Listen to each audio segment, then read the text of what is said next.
Bienvenue à l'Opéra Bastille. Si j'ai décidé de vous donner rendez-vous ici, sur cette scène qui est une des plus modernes du monde, avec ses 25 mètres de long, 30 mètres de large, 45 mètres de hauteur, ses arrière-scènes immenses et sa machinerie unique conçue pour pouvoir changer rapidement de décor, c'est pour vous parler d'un opéra tout aussi spectaculaire. 5 actes, 9 tableaux, des rôles à n'en plus finir. Cet opéra, c'est Les Troyens, chef-d'œuvre imaginé au XIXe siècle par l'un de nos plus illustres compositeurs et musiciens français, au prénom prédestiné d'Hector Berlioz. Pourquoi prédestiné? Parce qu'Hector est l'un des héros de la célèbre guerre de Troie qui oppose d'un côté les Grecs et de l'autre les Troyens. Et c'est de celle-ci dont il s'agit dans cet opéra, revisité par le metteur en scène Dimitri Tcherniakov et joué en 2019 ici à l'Opéra Bastille. Une version que vous allez découvrir par extrait, moderne, décalée et, j'insiste, très librement réinterprétée. Dans le livret de Berlioz, l'histoire commence donc à la fin de cette guerre de Troie qui aura duré 10 années, où les Grecs fatigués finissent par se retirer après avoir assiégé en vain la ville et laissent derrière eux un cheval de bois considéré par les Troyens comme une offrande aux dieux. Ils vont de fait penser que les Grecs ont déclaré forfait, mais Cassandre, la fille du roi de Troie, nommée Priam, qui a le pouvoir de prédire l'avenir, prophétise malgré cela la chute de la célèbre cité. Regardons ce premier extrait de l'œuvre qui, je vous rappelle, est ici réinterprété par la mise en scène de Tcherniakov, loin du standard classique de l'œuvre de Berlioz.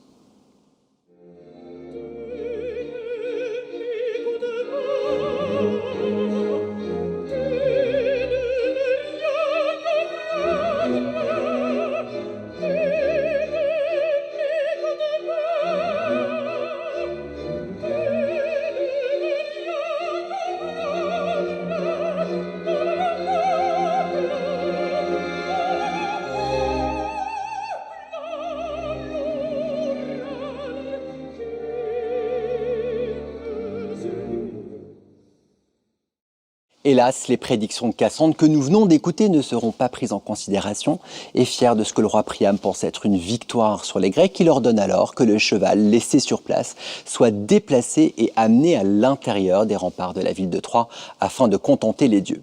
Une grande procession accompagne alors ces festivités au son d'une marche triomphale. Pour l'anecdote, cette mélodie qu'on va écouter ensemble est bien connue à l'Opéra de Paris puisque l'orchestre l'interprète à l'occasion de représentations exceptionnelles du défilé qui présente l'ensemble des danseurs du corps de ballet.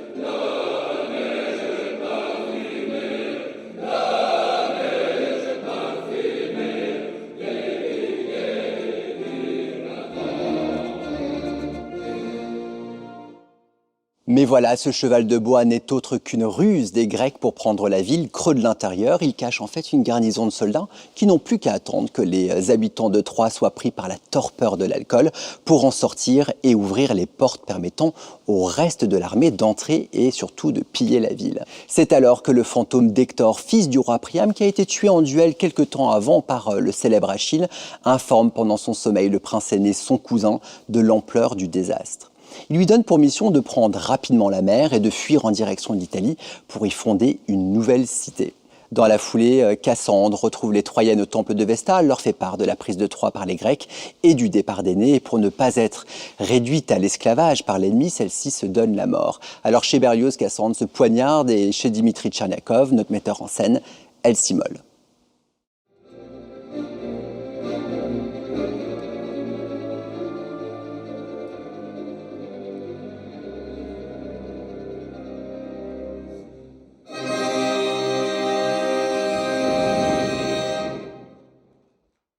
Alors on va suivre maintenant les aventures du prince aîné qui a quitté Troie in extremis avec sa flotte et qui fait cap sur l'Italie. Son périple, vous l'imaginez bien, n'est pas de tout repos puisque sur sa route, un orage le fait s'échouer à Carthage, en Tunisie, une cité fondée et gouvernée par Didon. Pendant son séjour à Carthage, Énée va aider Didon à repousser l'invasion d'un roi barbare, et celle-ci va tomber amoureuse de son héros. L'extrait qu'on va regarder maintenant est au soir de cette victoire, après les réjouissances, lorsque Didon et Énée se retrouvent seuls et s'avouent leur amour.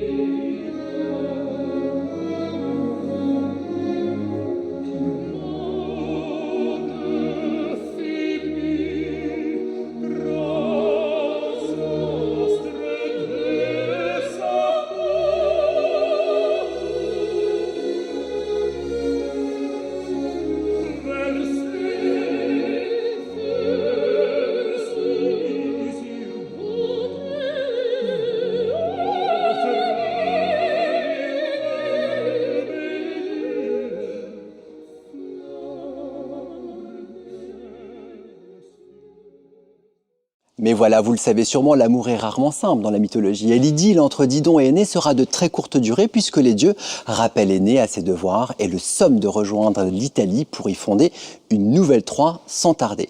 Didon a beau supplier son amour de rester, Énée finit par partir accomplir la mission qui lui avait été confiée et fonde la fameuse cité qui n'est autre que celle que l'on surnomme aujourd'hui la ville éternelle. Il s'agit de Rome, bien sûr.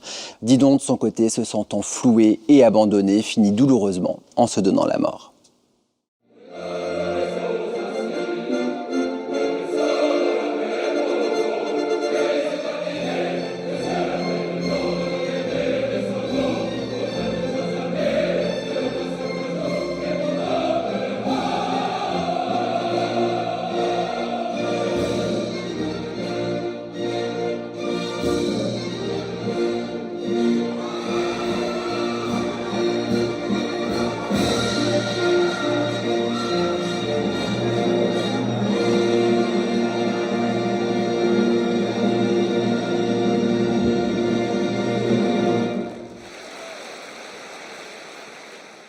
Voilà, c'est sur cette fin tragique que s'achèvent les Troyens d'Hector Berlioz qui s'apparente à un ovni dans le monde de l'opéra. Pourquoi ? Parce que c'est un opéra aux moyens titanesques qui propose un éventail de rôles impressionnants, de nombreux changements de décor possibles et donc longtemps considéré comme quasi mission impossible à monter. À tel point que Berlioz lui-même n'a jamais entendu son opus dans son intégralité. Il l'a conçu au XIXe siècle pour l'Opéra de Paris, seule scène à l'époque suffisamment grande pour l'accueillir, mais l'Opéra de Paris l'ayant refusé, il finira tronqué pour être joué sur des scènes moins prestigieuses. Soit on jouait la première partie, la prise de Troie, soit la seconde, consacrée aux amours de Didon et Énée à Carthage. C'est donc pour la première représentation publique du Nouvel Opéra Bastille, en 1990, qu'on va rendre honneur à l'Opéra de Berlioz en jouant la version complète de son œuvre dans ce nouvel édifice, capable et digne de recevoir ce que certains critiques considèrent comme un joyau rare. Voilà, c'est de cette très belle perspective d'escalier conçue par l'architecte Carlos Hott et qui plonge sur la place de la Bastille à Paris que s'achève ce nouveau numéro consacré aux Troyens. Je vous retrouve très bientôt, toujours aux premières loges, pour vous raconter un nouvel opéra.